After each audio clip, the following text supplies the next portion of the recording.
Տիկին նախարար, դուք ևս Փաշինյանի ու ԿՊ-ի մյուս կպարտանների հետ գնացել էիք Գյումրի, նախընտրական տրամադրություններ էր տիրում այնտեղ, դուք այնուամենայնիվ ղեկավարում եք մի ոլորտ, որը պետք է լինի ապաքաղաքական, բայց ձեր ներկայությունը ԿՊ-ի նախընտրական ելույթների եւ այլն ուղիղ ըստ էության ազդակ եւ ոչ չի ուժ աշխատողներին նաեւ որոշակի առումով կան նաեւ ազգային եւ տեխնոլոգիաների կողմից, որ ըստ էության ուժ հաստատությունների ներկայացուցիչներին հրաժարված է գնալ եւ օրինակ Գյումրիում ընտրել իրենց սարիկին։ Վայ,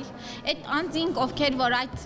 ուրեմն մտավախությունները ունեն, ես նախ հորդորում եմ շատ հրատապ կերպով այդ բոլոր մտավախությունները հայտնել իրավապահ մարմիններին եւ չվերագրել անձանց մի բան, որի մեջ իրենք շատ լավ մասնագիտացված են եղել եւ թե Կիրակի օրն եմ գնացել Գյումրի ոչ աշխատանքային օրվա ընթացքում եւ այո մասնակցել եմ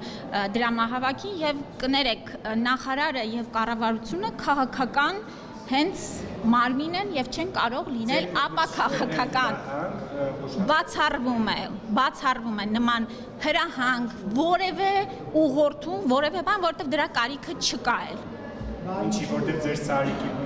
ընտրելու են, հա։ Ես կարծում եմ, որ քաղաքացիական պայմանագիրը այս տարիների ընթացքում բավական ձեռքբերումներ ունի, որոնք պիտի ներկայացնի մեր նաև քվեարկողներին, պիտի անի աշխատանք, որը անում է եւ վստահ եմ, որ այս ուրեմն կարևոր գործը ներկայացնելով եւ նաեւ ներկայացնելով թե ինչ է արվելու Սարիկ Մինասյանի հաղթանակի պարագայում, ես կարծում եմ, որ գյումրեցին իր ձայնը որոշիչ կտա ԿՊ-ին եւ Սարիկին։ Ուշիմնարները մարզպետարաններից ցանկացիք նախարարությանը ենթակայության զարգացրեցիք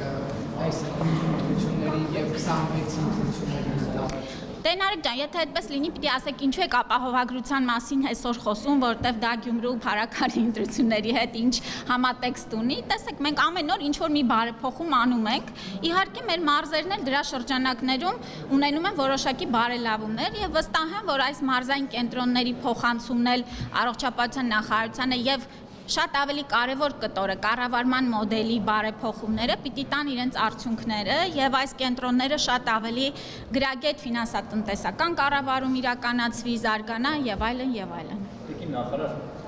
դուք վերջերս մարզային ԲԿ-ներ այցեր եք կատարել, եղել եք Չարենցավանի ԲԿ-ում, մյուս ԲԿ-ներ ոնց որ էլի մարզում։ Ինչ հետաքրքիր նախ ինչ պատկեր եք արձանագրել եք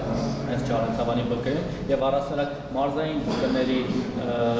մատուցած ծառայությունների որակը ձեզ գոհացնում է, թե ոչ, սա ասեք, հետո Գիտեք, ընդհանրապես դժվար է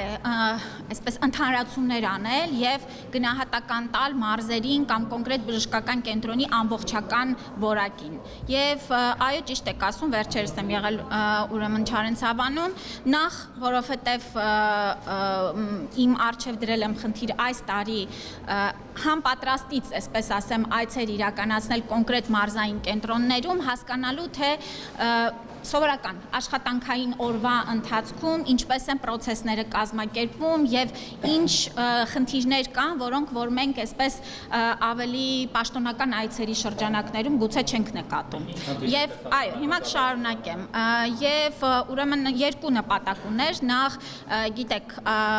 մեր կապիտալ ծախսերով այնտեղ իրականացված շինարարությունը արդեն ըստ էության ավարտվել է եւ ուզում էի հասկանալ այդ ուրեմն նոր տարածքների օգտագործման շատ ավելի արդյունավետ պիտի ձևաչափ գտնենք, այնտեղ բժշկական ծառայությունների որոշակի հատվածը պետք է փոփոխությունների արդյունքում այս նոր տարածքում տեղավորվի, որպեսզի նաև չստացվի, որ տարածքները չեն ծառայում իսկապես բժշկական օգնության որակի բարձրացմանը։ Պետք է ասեմ, որ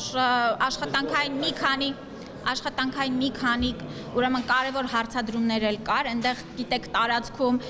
կա մի այսպես սքոսրահ, որը որ նաև քաղաքացիներն էին բարձրացրել, որ բժշկական կենտրոնից նման ուրեմն ծառայությանը ականատես լինելը անընդհատ, կարծում ենք ճիշտ չի, հանձնարարել են, որպեսզի գտնեն լուծում այդ սեփականատիրոջ հետ ճիշտ պատնեշավորելու եւ փակելու բժշկական կենտրոնից դրա երևալը, էլի մի քանի աշխատանքային կոնկրետ խնդիրների մասով տվել եմ հանձնարարություններ եւ շարունակական հետեւելու ենք։